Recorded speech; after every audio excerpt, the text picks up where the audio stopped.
श्री दशरथ मरण हो चुका था। गंगा के पार आ चुके थे, श्री दशरथ मरण हो चुका था।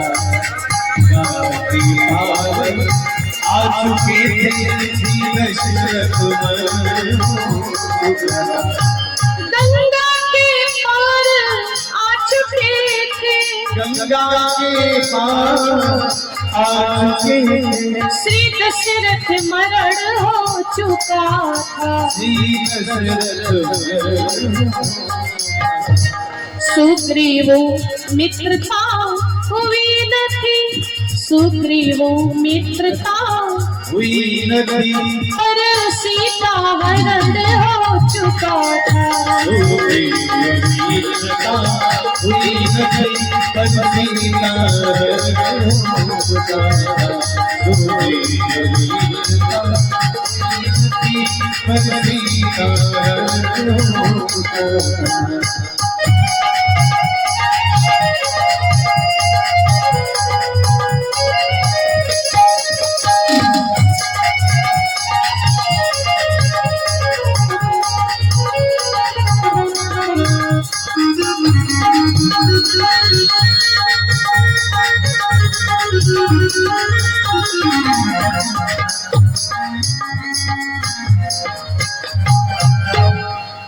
तो राम की लीला यहाँ तक पहुंची थी।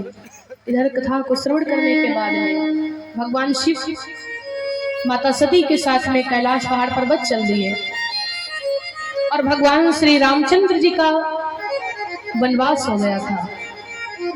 वनवास होने के बाद में गंगा के पार आ चुके थे। भगवान केवट के घाट पर पहुंचते हैं और जब केवट के घाट पर पहुंचे तो राम जी केवट से कहते हैं, केवट से भगवान कहते केवट भैया नैया को लेकर के आओ।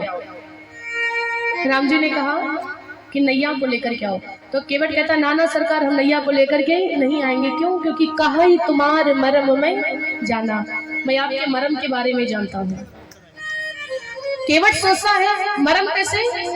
छुवत सिला भई नारी सुहाई, पाहन तीना काठिका चिनाई। केवट सोचता है कि ये वही भगवान के चरण हैं, इन्हीं चरण की समझा रहे हैं। तो केवट कहता है लक्ष्मण भैया से, लक्ष्मण भैया एक बात बताओ, क्या बोले तुम्हारी शादी हुई कि नहीं हुई? लक्ष्मण ने कहा शादी तो हो गई है। तो केवट कहता तुम तो जानते हो कि भगवान को समझाना आसान है लेकिन नारी को समझाना बड़ी कठिन बात है।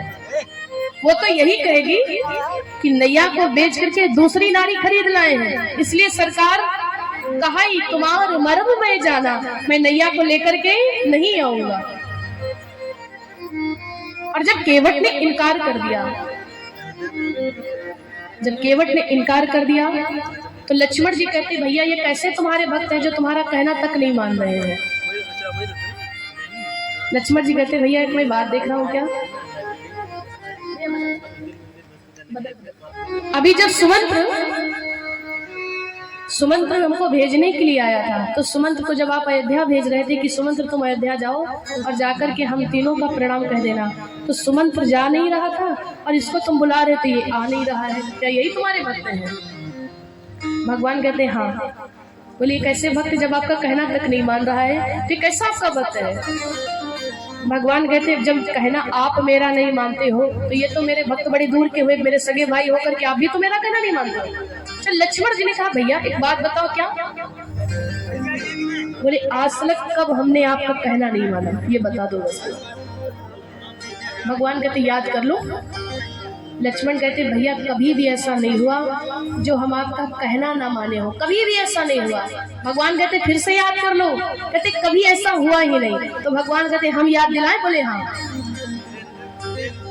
भगवान कहते कि लक्ष्मण माता कैकेयी ने सिर्फ मेरा वनवास किया था, तापस भेष विशेष उदासी 14 वर्ष राम वनवासी। मैया कैकेयी ने केवल मेरा वनवास किया था, लेकिन मेरे साथ में तुम भी आ गए और जानकी भी आ गई। जब तुम मेरे साथ में आने के लिए तैयार हो गए ना, तो हमने तुमको मना किया कि लक्ष्मण तुम मत जाओ क्योंकि तुम्हारा वनवास नहीं हुआ है। बताओ मैंने तुमको मना किया था कि नहीं? लक्ष्मण ने कहा हाँ भैया। तो भगवान कहते तुमने मेरा कहना माना? मना तो तुमको बहुत किया, लेकिन तुम मेरे साथ में चले आए, तुमने मेरा कहना नहीं माना। अच्छा, तुमने मेरा कहना इसलिए नहीं माना हमारे प्रेम के कि मेरे भैया जहां पर रहेंगे वहां पर हम भी रहेंगे, और वैसे लक्ष्मण ये केवट भी मुझे तुम्हारे जैसे प्रेमी ही लग रहा है, इसलिए कहता कि हम नैया को लेकर के नहीं आएंगे।